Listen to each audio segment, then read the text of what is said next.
So we were discussing the investigation for the diagnosis of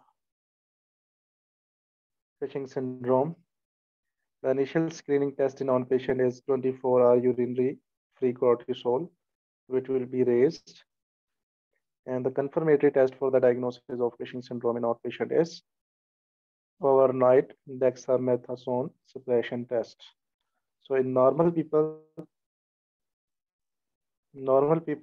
giving 1 milligram of dexamethasone at midnight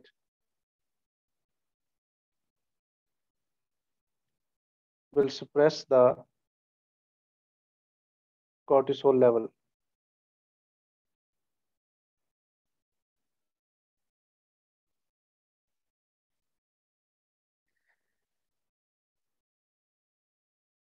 So administration of 1 milligram of dexamethasone will suppress the cortisol level in normal people. What will happen in Cushing syndrome?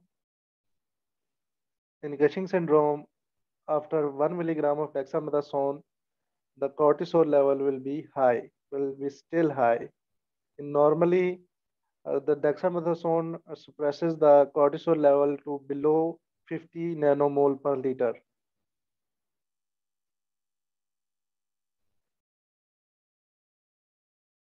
But even after giving 1 milligram of dexamethasone, the cortisol level are above 50 nanomole per liter, or they are still high, then it will confirm the diagnosis of Cushing syndrome, because in Cushing syndrome,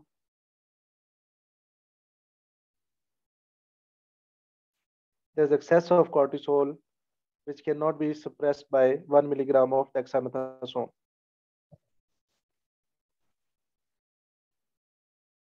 Now, some more tests for inpatient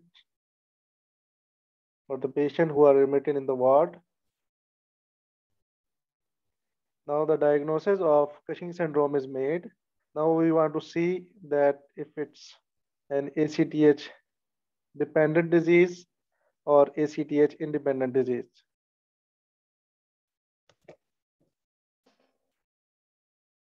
For that, we need to measure the ACTH levels.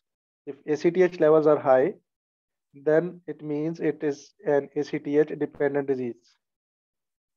And if ACTH level is low, then it is ACTH independent disease.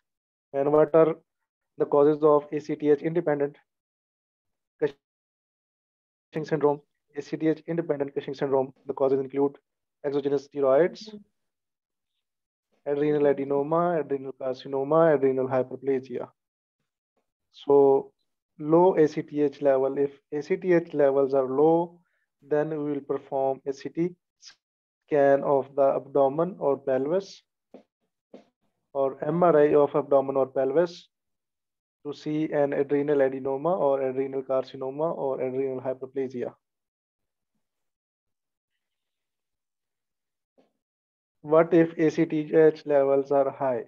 ACTH levels are high, then it means it's an ACTH dependent Cushing syndrome. And the causes of ACTH dependent syndrome are two. There are two causes, or there are two sources of ACTH. One is pituitary gland, and the other is small cell lung cancer. So how we can differentiate between these two causes? How we can know that if the source of ACTH is pituitary gland or if it's small cell lung cancer? This can be confirmed or differentiated by high dose dexamethasone suppression test. This test is basically done to differentiate between a pituitary adenoma and an ectopic source such as small cell lung cancer.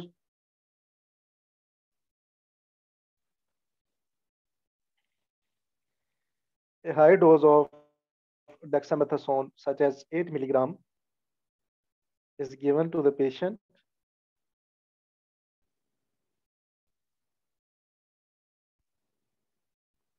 And if after high dose dexamethasone ACT level are depressed, then we will say that it's a pituitary adenoma, because remember that pituitary adenoma is semi-autonomous.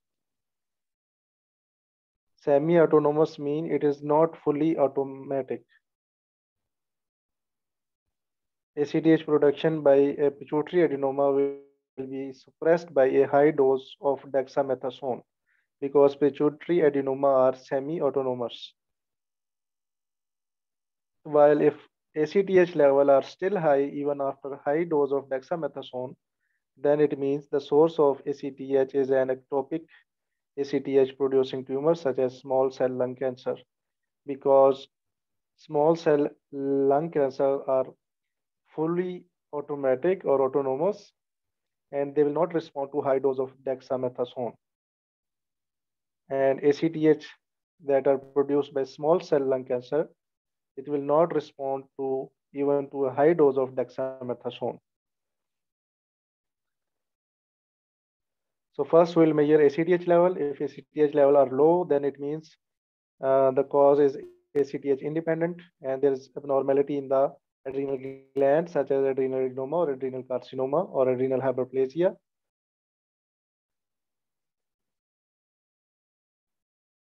which will be confirmed by a CT or MRI of the abdomen. And if the ACTH levels are high, then to differentiate between the source of ACTH, we'll perform a high dose dexamethasone suppression test.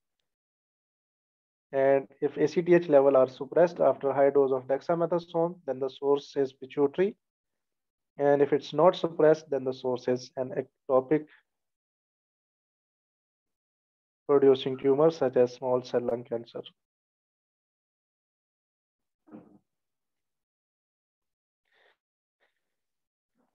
This was all about the investigation of for the diagnosis of Cushing syndrome. This is a very high yield topic. So is it clear to everyone? Because it's 100% sure that there will be one or two questions from this topic. I'm just confused between Cushing syndrome and Cushing disease. What's the difference between these two? Cushing syndrome, Cushing disease is basically if the cause of high cortisol is pituitary gland or a pituitary adenoma, then it is called Cushing disease.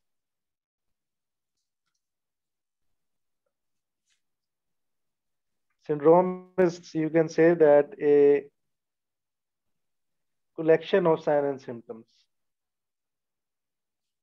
which is due to high cortisol level.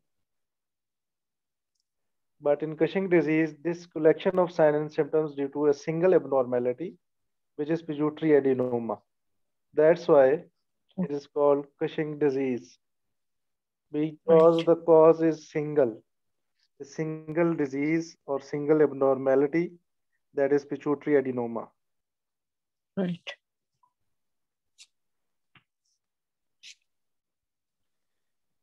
Any more questions?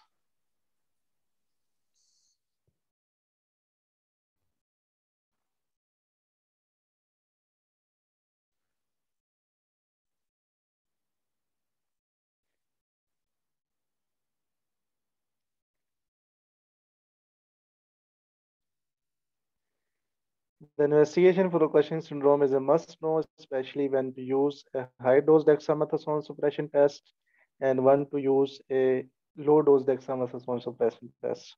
It's important to know. Low dose is for the diagnosis, to confirm the diagnosis of Cushing syndrome, and high dose is to differentiate between the source of ACTH.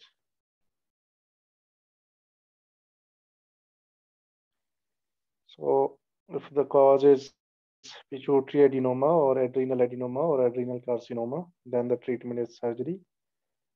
And if the cause is iatrogenic, such as excessive steroid intake, then I will remove the cause. So this was all about Cushing syndrome. Basic abnormality in Cushing syndrome was excess cortisol and aldosterone.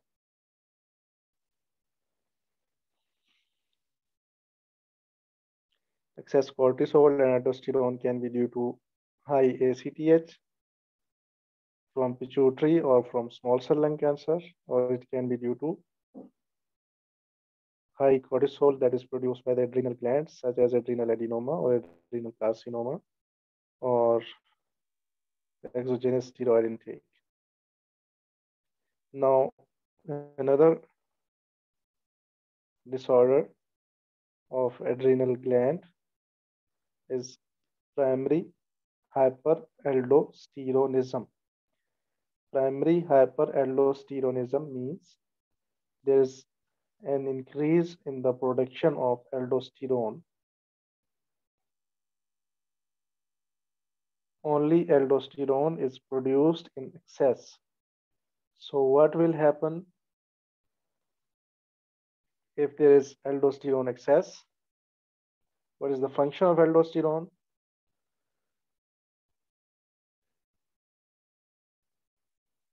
Now, this is a question that someone of you will answer. What will happen in primary hyperaldosteronism? Increased sodium reabsorption. Increased sodium reabsorption. Due to increased Mm. sodium reabsorption, there will be increased water reabsorption, and the person will have hypertension. So hypertension plus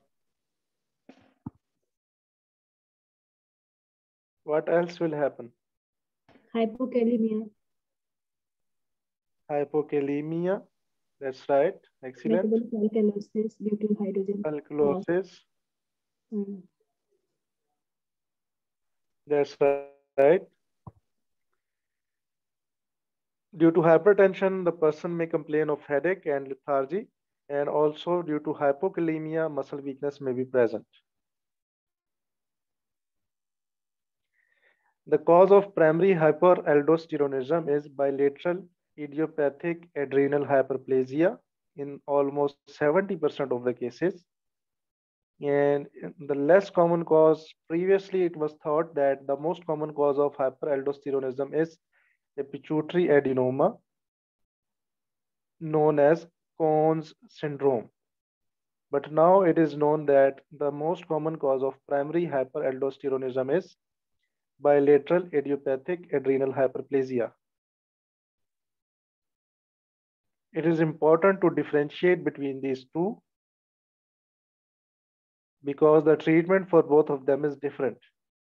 Bilateral idiopathic adrenal hyperplasia is treated with medication, while Conn's syndrome is treated with surgery.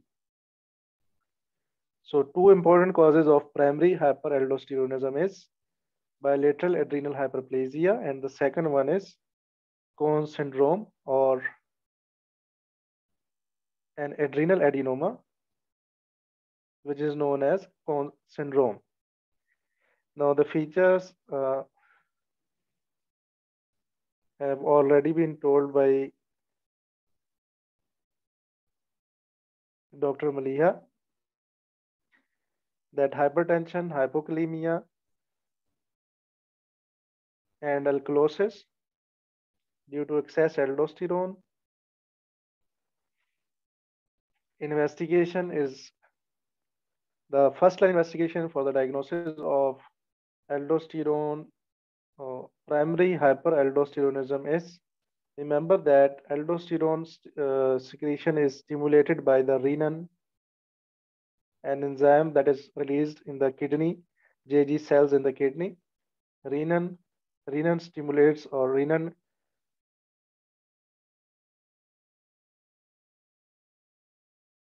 convert angiotensinogen to angiotensin 1, angiotensin 1 and thus converted to angiotensin 2. Angiotensin 2 then stimulates the release of aldosterone. So basically the stimulus for aldosterone release is renin. So when there is excess production of aldosterone by an adrenal adenoma or adrenal hyperplasia, what will happen to renin level? Renin level will be decreased due to feedback inhibition of high aldosterone. So high aldosterone will suppress the renal level. So the initial investigation, first line investigation for the diagnosis of hyperaldosteronism is aldosterone to renin ratio. Aldosterone to renin ratio will be increased in primary hyperaldosteronism. It will show high aldosterone levels and low renin levels. Why renin levels will be low? Because of negative feedback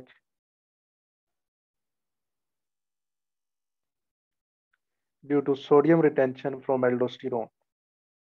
Basically, low sodium is the stimulus for renin release, and because due to hyperaldosteronism, there is high sodium in the body, so renin level will be decreased. So the first line investigation is aldosterone to renin ratio, which will show high aldosterone and low renin. And following this, now the diagnosis is made primary hyperaldosteronism. Now we are going to differentiate between the causes of primary hyperaldosteronism. How we can differentiate? What are the two causes of primary hyperaldosteronism? One is adrenal adenoma or Conn syndrome. So adrenal adenoma will be present unilaterally. It will be present in only one adrenal gland. And the second cause of, and the common cause is bilateral adrenal hyperplasia. So one disease is bilateral and the second one is unilateral. So the first investigation is a high resolution CT abdomen, and the second one is adrenal vein sampling,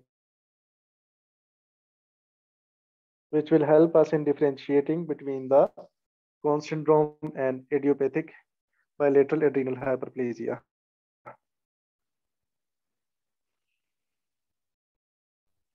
In Plab 1 exam, when will you suspect Conn syndrome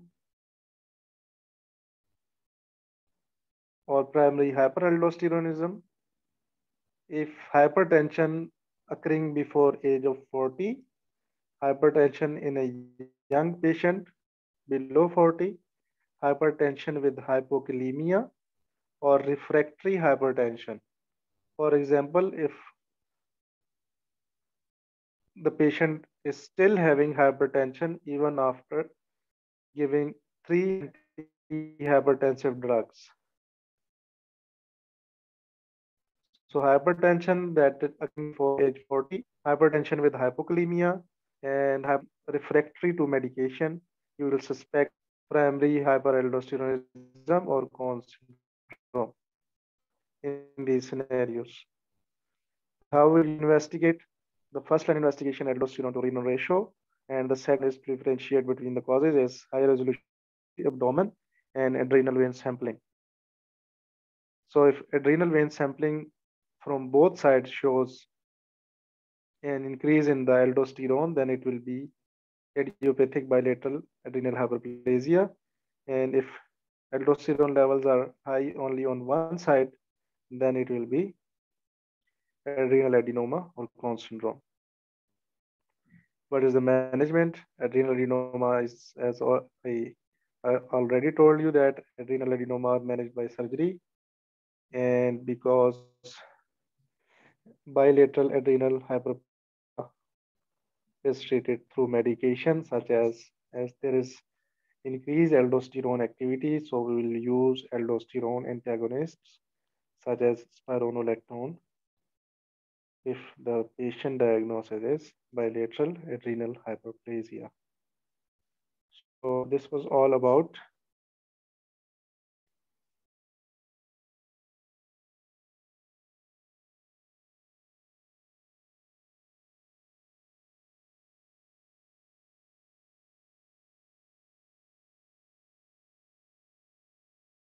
hormone. One was and the other one is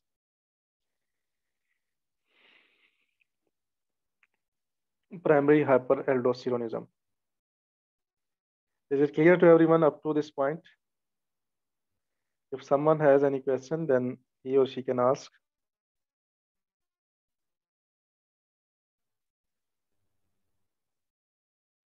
Management, can you please repeat?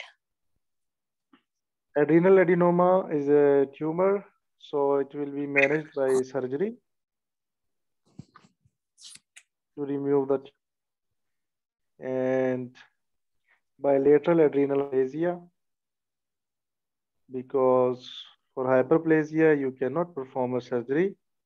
Hyperplasia cannot be removed surgically, so it is treated medically by giving aldosterone antagonists such as spironolactone.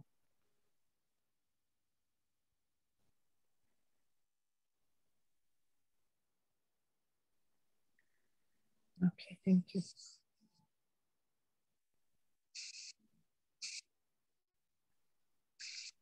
So, adrenocortical hormone excess, two diseases, Cushing syndrome and primary hyperaldosteronism or Conn syndrome. The features of both of them overlap. In Conn syndrome or hyperaldosteronism, only feature of excess aldosterone will be present, while in Cushing syndrome, along with excess aldosterone feature of excess cortisol will also be present, such as hyperglycemia or impaired glucose tolerance, which will lead to increased insulin and fat deposition in face and on back. So buffalo hump.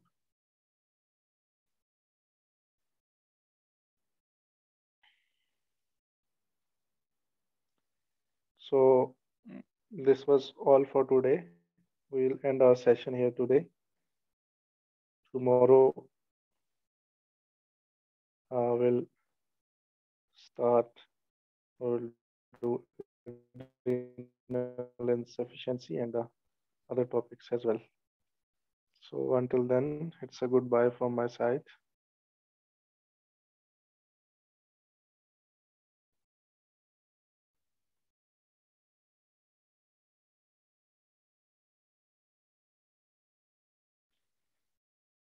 Take care. Good night. Allah Hafiz. Good night. Thank you. Thank you, Doc. Good night.